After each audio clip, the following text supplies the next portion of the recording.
আমি স্বতন্ত্র একজন প্রার্থী হিসেবে নির্বাচন করতে চেয়েছি এবং সেই হিসেবে আমাদের 1% যে ভোটার তালিকার ভোটারের সমর্থন লাগে সেটা জমা দিয়েছিলাম। দুঃখের বিষয়ে একটি ভোটার যে কোনো কারণে হোক, ভুলবশত বা সাবোটাজের কারণে হোক, একটি ভোটার এসছে যেটা মৃত, 1.5 বছর আগে মারা গেছে। একজন মৃত ভোটারের নাম ভোটার লিস্টে থাকার কথা না, যিনি 1.5 বছর আগে মারা গেছে।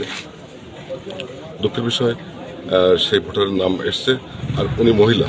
একজন মহিলা তো বোরকা পরে থাকে, আমরা সবাই যাচাই বাছাই করতে পারি না। যে কোনোভাবে এটা ভুল হয়েছে, আমরা এটা স্বীকার করি এবং আমরা এই বিষয়ে আপিল করব এবং আমরা বিশ্বাস করি এই আসন্ন কালীগঞ্জ জনপদে আমরা স্বতন্ত্র প্রার্থী হিসেবে নির্বাচন করতে সক্ষম। আপনার কি নির্দিষ্ট কোনো সময় দিয়েছে যে এই সময়ের মধ্যে বা আপিল করার কোনো সুযোগ? 5 তারিখে নির্বাচন কমিশনে আপিল করতে হয়। 5 তারিখ থেকে 9 তারিখের মধ্যে। 5 তারিখ থেকে 9। নির্বাচন কমিশনের কথা হয়েছে, আপনাদের যোগাযোগ করছেন কিনা? আমরা এই এনকার কপিটা নিয়ে কালকে চলে যাব ঢাকাতে। আপনি এই ব্যাপারে কি আশাবাদী যে এই ভুল সংশোধন করে নির্বাচন অংশগ্রহণ? আমি অবশ্যই আশাবাদী, ইনশাল্লাহ। আরেকটা জিনিস, এই যে 1% ভোটারের আমরা সমর্থন দিচ্ছি তাদের, এটা কিন্তু সংবিধানের সাথে সাংঘর্ষিক। কারণ একজন ভোটার ভোট দেওয়ার আগেই অন্যরা জানতেছে কোথায় ভোট দিচ্ছে, এটা কিন্তু সংবিধান অ্যালাউ করে না। কিন্তু এই বিষয়টা আগামীতে হয়তো আরও আইনি সংশোধন হবে।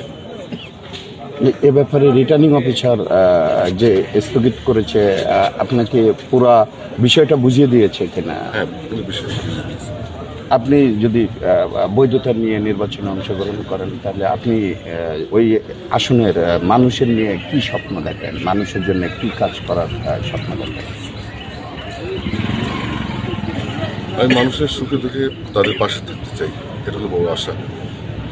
তারা যেভাবে ভালোবাসা দেখেছে নভেম্বরের 2 তারিখ থেকে 18 তারিখ, তাদের এই ভালোবাসা আমি প্রতিদান দিতে চাই। আর তাত্ত্বিকভাবে তো বলা যায় যে উন্নয়নের বিষয়গুলো বলা যায়, রাস্তাঘাট, সুপেয় পানি, শিক্ষা, স্বাস্থ্য, এগুলো আমি বলতে চাই না। এগুলো আল্লাহ যদি সময় দেন, সুযোগ দেন, তাহলে এটা আমরা কাজের মাধ্যমে দেখাবো ইনশাআল্লাহ।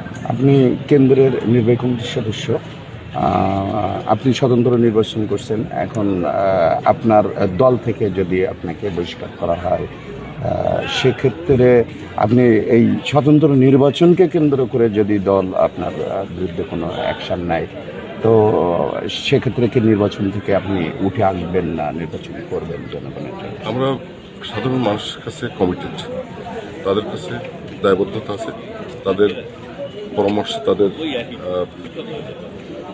উৎসাহ এবং তাদের চাওয়ার ক্ষেত্রে আমরা স্বতন্ত্র প্রার্থী হিসেবে দাঁড়িয়েছি। আমরা এটা কন্টিনিউ করব কন্টিনিউ করবেন ইনশাল্লাহ।